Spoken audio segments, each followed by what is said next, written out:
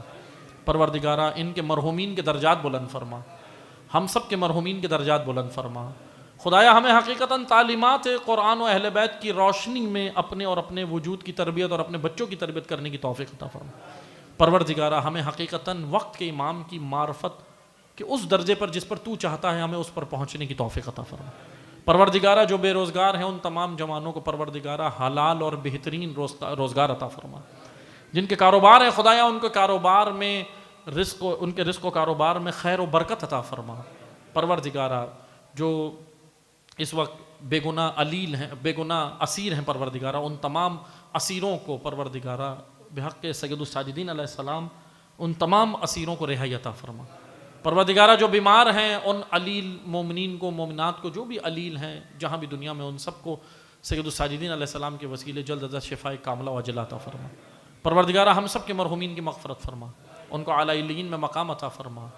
بالخصوص آج ایک ہمارے شاگردی تھے, ان کا انتقال ہوا ہے, جوان لڑکا تھا سید علی شجران زیدی, اور آج جوانی میں 18-19 سال کا لڑکا تھا.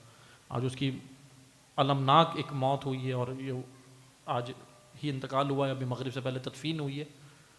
میرے ساتھ وہ میرا بچپن سے چھوٹا سا بچہ تھا, جب سے میرا شاگرد بھی تھا. تو ہم نے اور بہت ہی, یعنی میں بس یہ کہہ سکتا ہوں کہ جو دیکھا, یقیناً مومن کے اندر اگر آپ کوئی اچھائی دیکھیں تو مومن کی اچھائی پہنچایا کریں, برائیوں پہ پردہ ڈالیں, اللہ آپ کی برائیوں پہ پردہ ڈالیں. وہ ستار العیوب ہے, وہ پردے ڈالتا ہے نا, ہم مومن کے برائی پہ پردہ نہیں ڈالتے. اکیلے میں اس کو سمجھا لیں, دنیا کے سامنے اسے رسوا نہیں کریں. وہ یقیناً جو میں نے اس بچے کے اندر دیکھی کوالٹی, آپ اندازہ کریں, چھوٹا سا 10-8 سال کی عمر سے میں اسے جانتا تھا, 7-8 سال کی عمر سے لے کے ابھی آج 18 سال اسی سال کمپلیٹ ہوئے تھے. آج اس کی موت ہوئی ہے بچے کی, قضاء الہی. بہرحال تو 7-8 سال کی عمر سے میں اسے جانتا تھا بچے کو کہ نماز فجر کا پابند تھا, فجر نہیں چھوڑی, اور تہجد کے لیے اٹھتا تھا, اپنے پیرنٹس کو, والدین کو وہ اٹھاتا تھا. اتنا بہترین. اور یقیناً آج حضرت علی اکبر کا یوم ہے, یوم جوان ہے, تو یقیناً حضرت علی اکبر کی بارگاہ میں پیش ہوا ہوگا. میں دعا کرتا ہوں اس کے لیے بھی دعا کریں کہ اللہ تعالیٰ اس جوان کو, جس کے علی شجران زیدی, اور جہاں ہو سکے دعا کرائیے گا, فاتحہ بھی پڑھیے گا, پروردگارہ اس کی مغفرت فرمائے اور اس کو حضرت علی اکبر علیہ السلام کی شفاعت نصیب